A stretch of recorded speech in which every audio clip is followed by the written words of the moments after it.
تو کہتے ہیں باقیوں کی دستار کسی عالم نے کی, کسی صوفی نے کی, لیکن یہ بھینسوں کو چارہ ڈالنے والا جب آیا تو محدث اعظم نے فرمایا پگڑی کے بال کو کوئی ہاتھ نہ لگائے, یہ ساری دستار میں نے کرنی ہے. اور فرماتے ہیں حضرت بال بھی دیتے جاتے تھے اور آنسو بھی بہاتے جاتے تھے, ماتھا بھی چومتے تھے, اور فرماتے تھے دستار کے بعد چلا تو نہیں جائے گا یار, مجھے تو عبادت بھی نہیں رہ گئی, مجھے تو چابیوں کو بھی نہیں پتا کون سی کہاں رہتی ہے, جائے گا تو نہیں تو رو پڑا, کہنے لگا سوڑیا جائے تو وہ جس کے پلے کچھ ہے ہو, آتا جاتا تو ہے کچھ نہیں, مجھے کس نے رکھنا ہے, میں نے کہاں جانا ہے, ادھر کہاں تو ادھر ہی رہوں گا. وہ اس طالب علم کے سارے استاد بھائی کہتے ہیں اس نے دستار کرائی, پڑھا پڑھایا کچھ نہیں, پر جو مسئلہ اڑ جاتا تھا نا, وہ جو اڑ جاتا تھا نا, وہ جا کے اس سے پوچھتے تھے تو کتابیں کھولنے کی ضرورت نہیں پڑتی تھی. حضرت ام سلمہ رضی اللہ تعالیٰ عنہ کہتی ہے میں نے عرض کی یا رسول اللہ صلی اللہ علیہ وسلم میری بچی بڑی بیمار ہے, تو مجھے کسی نے کہا ہے یہ تھوڑی سی نشے والی چیز ہے, یہ بنا کے تیار کر کے دو صحیح ہو جائے گی, بیمار ہے بچی تو یہ نشے والی چیز ہے, اس کو تیار کر کے دو, تھوڑا نشہ ہے. اگرچہ بعض, میں نے شروع میں کہا, بعض لوگ مریض کو, سخت مریض کو ایسی ادویات جو مجبوری بن جائے اس کی گنجائش اور اجازت دیتے ہیں. محتاط علماء تو اس میں بھی بہت ساری چیزیں پہلے بیان کرتے ہیں, لیکن اس نے کہا جی میرا نشہ دینا ہے شفا کے لیے. حضرت ام سلمہ کہتی ہے میرے نبی پاک نے میری طرف دیکھا, میری طرف, تو میں نے کہا یا رسول اللہ آپ کیا فرمانا چاہ رہے ہیں؟ تو نبی پاک نے فرمایا ام سلمہ کبھی ناپاک چیز میں بھی شفا ہوئی ہے, کبھی ناپاک چیز میں بھی, کبھی شراب اور خمر میں بھی شفا ہو سکتی ہے. شفا رب کریم نے رکھی ہے پر شہد کے اندر رکھی ہوئی ہے, شفا اللہ نے رکھی ہے قرآن مجید میں رکھی ہوئی ہے, تو اس میں بھی کبھی یہ حضور نے بیان کیا ہے کہ اس کے اندر شفا ہو سکتی, تو امت کتنی دلیری کرتی ہے جو یہ مشورے دیتی ہے کہ اس کے اندر نشہ ہے, شراب ہے, تو کھانسی چلی جائے گی تو فلانی بیماری چلی جائے گی. نہ آؤ ان چیزوں پہ, نہ اپنے ایمان کو خرابی دو, اور نہ ایسی باتیں کرو جس سے کہ ڈائریکٹ رسول اللہ صلی اللہ علیہ وسلم کے واضح ارشادات کی مخالفت ہو. میرے نبی پاک صلی اللہ علیہ وسلم نے فرمایا, اور پھر کچھ لوگ کہتے ہیں تھوڑی پی ہے جی. اب تو میں تجزیے میں پڑھ رہا تھا کہ ایسی شراب ایجاد ہو گئی ہے, لوگ شراب پیتے ہیں اور وہ مست بھی رہتے ہیں, کار بھی چلاتے رہتے ہیں, کہتے ہیں جی نہیں ہمارا ذہن معاف نہیں ہوا تو یہ والی صحیح ہے, نشہ نہیں لاتی. میرے نبی پاک صلی اللہ علیہ وسلم نے فرمایا جس چیز کی تھوڑی مقدار, زیادہ مقدار حرام ہے اس چیز کی تھوڑی مقدار بھی حرام ہے, جس کی زیادہ مقدار حرام ہے اس کی تھوڑی بھی. تو خمر اور شراب اگر فل پینا جائز نہیں تو تھوڑی پینا بھی جائز, یہ حرام ہے اور حرام تھی اور قیامت تک حرام ہی رہے گی. میرے نبی پاک صلی اللہ علیہ وسلم نے منع کیا اور حضور نے اظہار ناپسندیدگی فرمایا, فرمایا 40 دن تو عبادت ہی قبول نہیں ہوتی شراب پینے والی جب تک سچی توبہ نہ کرے. یہ لفظ جب ادا کرتا ہوں تو شرم سے میری زبان لڑکھڑاتی ہے کہ یار درباروں پہ بھی نشہ بکتا ہے.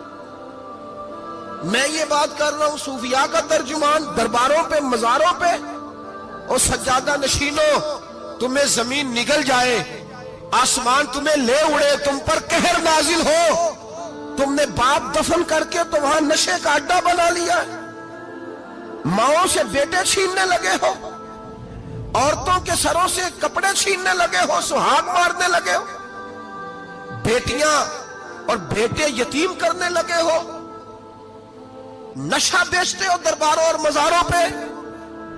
یہ تماشا لگ گیا. آپ کیسے کروں یہ بات, پر کرنی پڑ رہی ہے, مجبوری ہے, یہ مضمون مکمل نہیں ہو سکتا.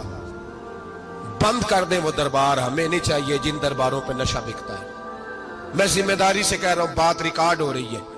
جوتے کی نوک پہ وہ سجادہ نشین جو امت کو ڈرگز دیتا ہے, وہ سجادہ نشین کا ڈیرا نہیں, وہ گند کا اڈا ہے, وہاں سے فیض نہیں مل رہا, امت کی تباہی ہو رہی ہے. بتا دو, پھیلا دو, اس کو اعتراض کرنا کرو. میرے رسول پاک سید عالم صلی اللہ تعالی علیہ وسلم کا دین ضروری ہے, کسی پیر کی سجادگی ضروری, بولیے سجادگی ضروری. بڑی ذمہ داری سے کہہ رہا ہوں اور نمائندگی کر رہا ہوں اپنی جماعت کی. نہ ہمارے بزرگوں نے کل اس کی حمایت کی تھی، نہ آج کرتے ہیں، نہ قیامت تک کریں گے۔ بند کر دیں وہ دربار اور مزار۔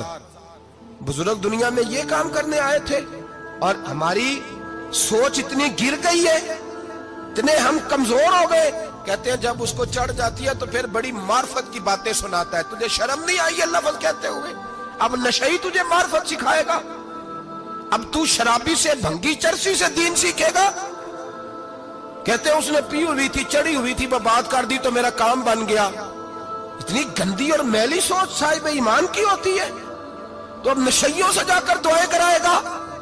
سن، میرے نبی پاک صلی اللہ علیہ وسلم نے فرمایا جو شراب پی لے، نشہ کر لے، اس کی تو 40 دن تک عبادت رب قبول نہیں فرماتا۔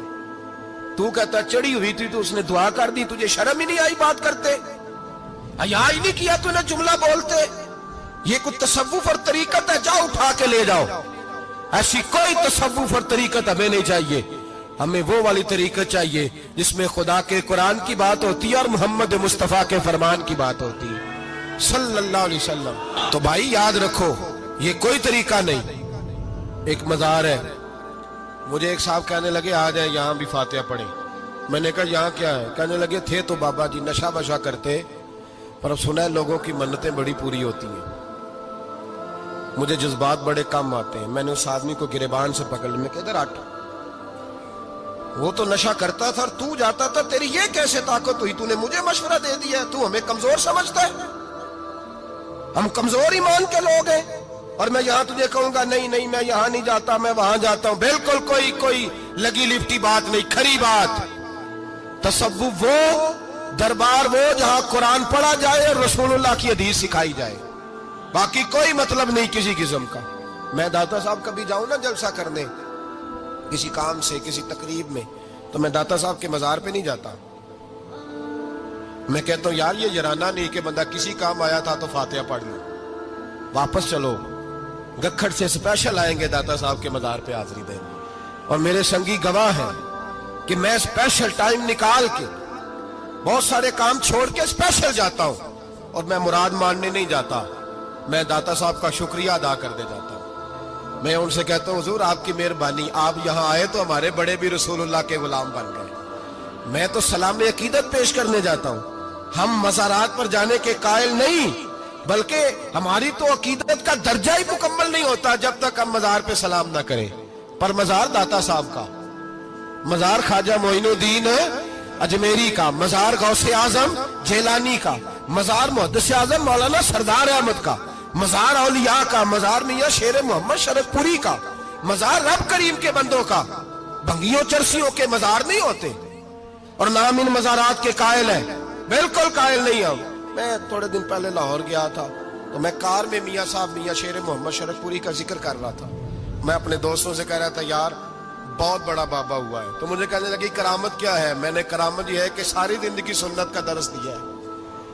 تو مجھے کہنے لگے آپ کبھی گئے نہیں؟ میں نے کہا میں اسپیشل گیا تھا، اور تھوڑے دنوں کے بعد پروگرام بناؤں گا تو میں ساتھ لے کے جاؤں گا۔ ہم مزارات کے قائل ہیں، حاضریاں دیں گے مزاروں پہ، لیکن بھنگیوں چرسیوں کے مزاروں پر جانے کے قائل ہیں؟ زور سے بولے، یہاں جانے کے قائل ہیں؟ کوئی عقیدہ نہیں ہے ہمارا۔ نشہ بکے گا اب مزاروں پہ، اب یہ تصوف ہوگا وہاں، یہ طریقت ہوگی۔ اور ملت پر رحم کھاؤ خدا را۔ اگر تمہارے قومی ادارے کہتے ہیں رپورٹ کرنے والے کہ 70 لاکھ پاکستانی نشہ کرتا ہے، تو کیا تمہیں یہ نہیں پتا کہ نشہ بیچتا کون ہے؟ کیا تمہیں یہ نہیں پتا کہ ڈرگز کا کاروبار کون کرتا ہے؟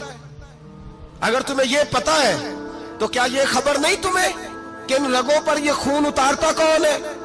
میں اپنے بزرگوں سے معذرت کے ساتھ، نشے کا آغاز، ناراض تو نہیں ہو جائیں گے بزرگ؟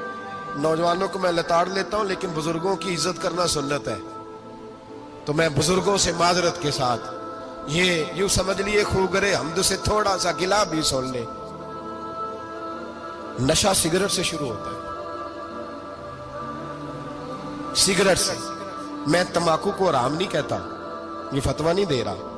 تمباکو کا حکم وہی ہے جو مولی کا ہے، جو کچے پیاز اور لہسن کا ہے، کہ آپ جب کھا لیتے ہیں تو منہ سے بدبو آتی ہے، تو آپ مسجد میں آئیں تو آنے سے پہلے مسواک کریں، منہ صاف کریں، پھر آپ آ جائیں۔ تو جائز ہے, مکروہ ہے لیکن حرام.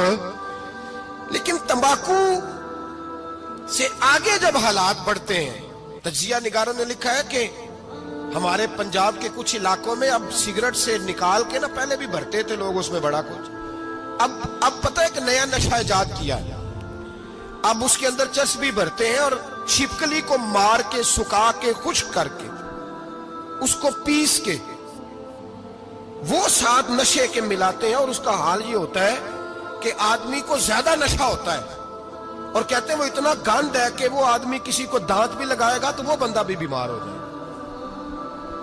کیا یہاں لوگ اسپرٹ نہیں پیتے آپ کے ملک میں؟ اور ہم کبھی سڑک پہ جاتے ہیں تو نشئی کو دیکھ کے مذاق کرتے ہیں, دیکھنا میں ہارن لگاؤں گا تو گاڑی کے ہارن سے گر جائے گا. لیکن تجھے پتا نہیں کہ یہ کسی ماں کا بیٹا ہے, پتا نہیں کسی بیوی کا شوہر ہے. ایک ہمارے دوست ہیں, بزرگ ہیں, ان کا داماد فوت ہو گیا, نشہ کرتا تھا. تو میں تعزیت کرنے ان کے گھر پہنچا تو کھڑے ہو گئے ہاتھ باندھ کے, کہنے لگے حضرت صاحب باقی ساری گلاں چھڑ دیو, صرف نشے تے تقریر کریا کرو. وہ جب جیتا تھا تو تب بھی اس کے بچے یتیم ہی تھے, یتیم ہی تھے. میری بیٹی جب میرے گھر آتی تھی اور میں اپنے پوتوں کے اترے کپڑے اسے پہننے کو دیتا تھا تو میرا کلیجہ پھٹتا تھا. اور میری بیٹی اس کی زندگی میں بھی بیوہ کی زندگی گزار رہی تھی, وہ میری بہوؤں کے اترے ہوئے کپڑے پہنتی تھی. کوئی دعا کرو, کوئی جلسے کرو, یہ لت ختم ہو جائے.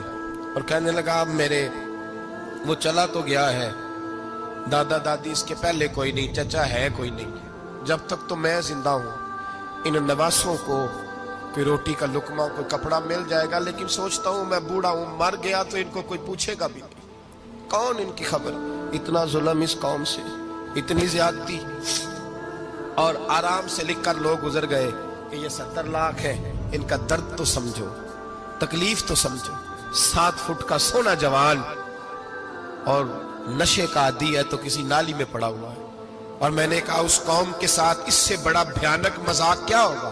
کوئی دانشور تھا بڑا ظالم, اس ظالم سے کوئی مشورہ لینے آیا, اس نے آ کے کہا تو بڑا ظالم ہے, بڑے کڑوے مشورے دیتا ہے, میرا ایک دشمن ہے, میں اس سے بدلہ لینا چاہتا ہوں, میرا دل کرتا ہے اس کا بچہ قتل کر دوں تاکہ وہ تڑپے. تو ظالم نے کہا اسے قتل نہ کر, وہ تو اس کا باپ 2-4 مہینے رو کے چپ کر جائے گا. پھر میں سخت سزا دینا چاہتا ہوں, مشورہ دے. تو اس نے کہا اس کے بچے کو نشے پہ لگا دے. جس کا بچہ نشہ کرے گا وہ باپ روز مرے گا, روز جیے گا, وہ ماں روز مرے جیے گی, نشے پہ لگا دے. اس قوم کے ساتھ سب سے بڑا ظلم یہ ہوا کہ ملت کا جوان نشے پہ لگ گیا, ڈرگز پہ لگ گیا. اتنے تباہ حالات ہوئے کہ جوان چڑھتی جوانیاں, اماں نے کتاب دے کے بھیجا تھا, اور کالج سے واپس آئے تو نشے کے ٹیکے ہاتھوں میں پکڑے ہوئے, ٹیکے. اور آپ کے اس ملک کے اسلام آباد میں ایک دن میڈیا نے وہ خبر بھی وائرل کی اور وہ چیز بھی دکھائی لوگوں کو. 3 مہینے کا بچہ لے کے نشئی سڑک پہ آ گیا. اس نے کہا میرا نشہ ختم ہو گیا, میرا بچہ خرید لو, 2 پڑیاں دے دو. تو وہاں بیبیاں جو سن رہی تھی وہ بھی چیخے مار کے رو رہی تھی. یہ ظلم کیا اس قوم کے ساتھ, اور کرپشن کی لعنت نے اجازت دی سپلائی کرنے والوں کو کہ گلی گلی بیچے, گلی گلی. انہوں نے کچھ تھوڑا ظلم نہیں کیا ان حکمرانوں نے. اور ہماری اپوزیشن, اس کو نہ صرف اتنا پتا ہے کہ یہ جائیں اور ہم آئیں, اس سے زیادہ کوئی غرض نہیں. بھائی کرپشن کے خلاف نکلے ہو, تم نشے کے خلاف کس دن نکلو گے؟ جوئے کے خلاف کس دن؟ قوم تو مر رہی ہے نشے سے, اس کے خلاف میدان میں کب آؤ گے؟ صرف اتنا ہے کہ یہ جائیں اور ہماری باری آئے, اس سے زیادہ کچھ نہیں. جتنے مجرم وہ ہیں اتنے ہی تم بنتے جا رہے ہو.